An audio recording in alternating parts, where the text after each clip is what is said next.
Hubungan itu pasti ada naik turun, ada saatnya mereka indah banget sampai fairy tale pun kalah indahnya, dan ada saatnya mereka menyeramkan dan lebih seram dari film horor. Namun gue heran sama hubungan satu ini, dan gue membicarakan soal hubungan Fernando Alonso dan Honda yang gak ada indahnya sama sekali setelah bertahun-tahun, dan merupakan salah satu hubungan yang baiknya cuman kalau mereka gak berhubungan. Nah, hari ini gue mau menceritakan kisah hubungan kedua entitas ini, di mana horornya udah melebihi suatu dimensi. Nah, skuy, kita ngopi.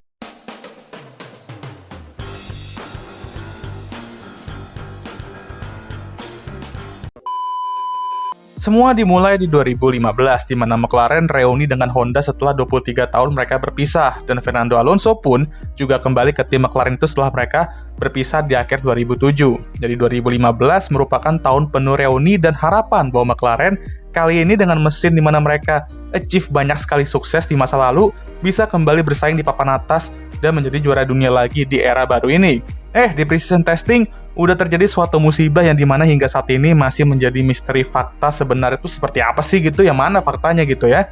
Di tes pramusim 2015 Barcelona, Nando mengalami crash di tembok turn 3 dengan kecepatan 135 km per jam. Crash ini membuat dia nggak sadar dan nantinya bolos di ronde pembuka Australia, dan anehnya nggak banyak footage mengenai crash ini, dan itu juga yang membuat fakta crash ini agak sulit untuk ditetapkan. Yang mana sih faktanya gitu ya, karena banyak banget konspirasinya. McLaren sih nyalain angin, yang dimana mirip Jurgen Klopp ya.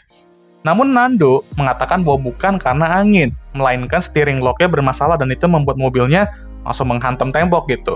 Dan banyak konspirasi mengenai ini, seperti Nando yang sempat hilang ingatan setelah crash itu dan mengira dirinya balik ke tahun 1995 dan hanya berbicara bahasa Italia, yang dimana jelas Nando tidak membenarkan konspirasi-konspirasi tersebut.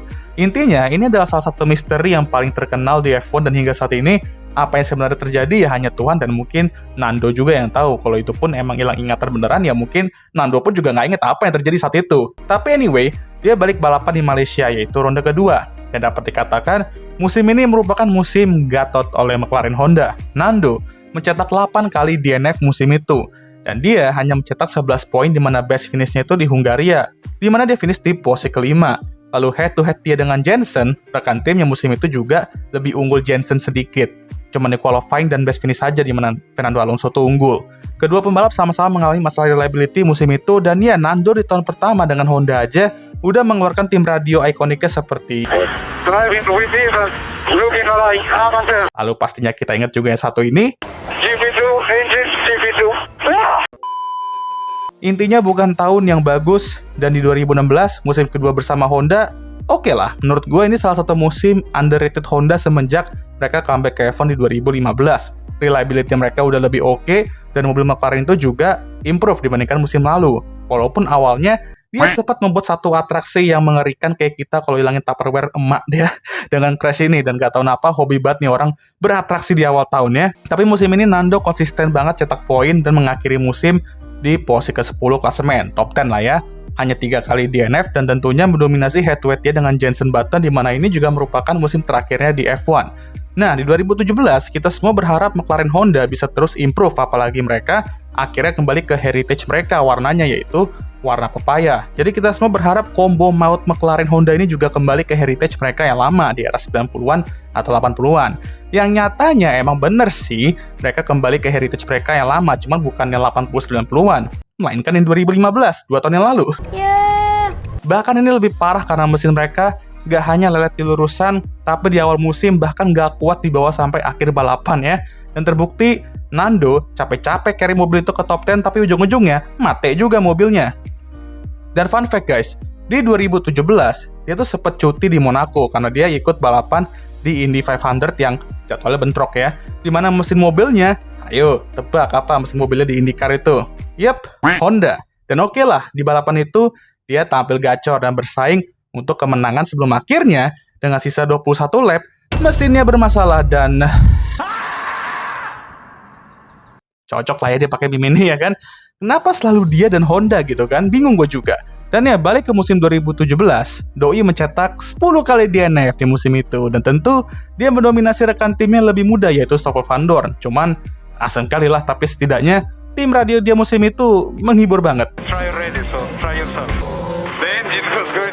much slower than before. I really don't care too much. Ya, full mental breakdown sekali emang tim radionya di periode ini. Saking kacaunya, dan 2017 merupakan tahun terakhir McLaren menggunakan mesin Honda, dan begitu juga Fernando Alonso. Atau setidaknya itu yang kita pikirkan saat itu, karena maju 9 tahun kemudian, Fernando Alonso sekarang di Aston Martin, dan Honda pun memutuskan untuk balik di era 50-50 hybrid F1 ini dengan Aston Martin. Nah, kali ini harusnya, apalagi dengan SDM Aston Martin yang mereka udah rekrut, dan juga redemption Honda di Red Bull itu semenjak mereka keluar dari McLaren, tidak akan seburuk pas era McLaren Honda kah harusnya ya? Ini harusnya menjadi tahunnya Fernando Alonso ya kan? Ini kenapa black screen boy? Well, di tes pramusim, Aston benar-benar kacau karena mobil mereka mengalami banyak masalah, dan itu termasuk mesinnya, di mana mereka bahkan sempat menahan performa mesinnya agar bisa farming laps di tes pramusim untuk dapetin data dan mileage. Namun itu berarti performa mobil mereka belum maksimal karena ditahan. Karena ya kalau di full push ya jebol yang ada.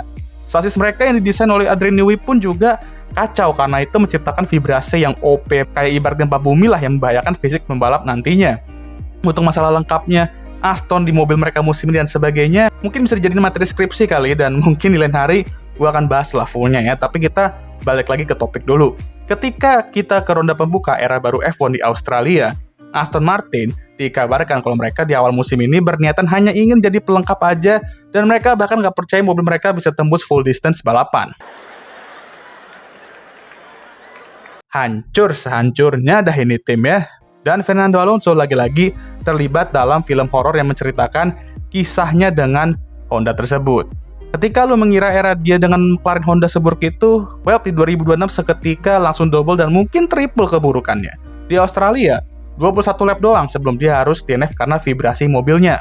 Walaupun sempat naik ke posisi ke-10 saat start, tapi ya percuma kalau ujung-ujungnya DNF juga. Di China Sprint, dia bertahan, tapi di race cuma bertahan 32 lap karena masalah yang sama. Dan ya, bagi yang nggak tahu separah apa vibrasinya, kalian bisa lihat di onboard ini nih. Sampai lepas tangan di lurusan saking gelonya tuh vibrasi. Saking gedenya vibrasinya, BMKG pun bisa detect kegetarannya berapa magnitudo itu. Di Jepang akhirnya ada kemajuan. Dia bisa finish walaupun cuma di posisi ke-18, tapi untuk bisa survive full distance dengan mobil itu, ya udah oke lah. Jadi, ya gua nggak ngerti kenapa sampai saat ini, ketika Fernando Alonso dan Honda diduetkan, malah berujung bencana bukan untuk lawan tapi itu mereka sendiri. Apakah ini kebetulan atau memang mereka tidak ditakdirkan untuk bersama, atau ya apalah, gue nggak tahu ya. Nah, ini adalah pembahasan yang akan sangat menarik untuk kalian di kolom komentar. Menurut kalian gimana? Silahkan tulis kolom komentar ya, dan saling berdebat lah kalian kolom komentar. Ramain aja tapi sewajarnya aja, oke? Oke lah, jadi segitu aja untuk video kali ini. Jangan lupa untuk like, subscribe, dan share video ini, dan jangan lupa juga untuk menyalakan lonceng notifikasi agar kalian semua tahu ketika gue ngupload video baru. Jangan lupa juga untuk follow Instagram gue. Capek banget coy bahasnya. Sama kayak melihat duet ini capek juga gue. Ya, intinya seperti biasa video ini akan ditutup oleh... Okay guys, thank you for watching.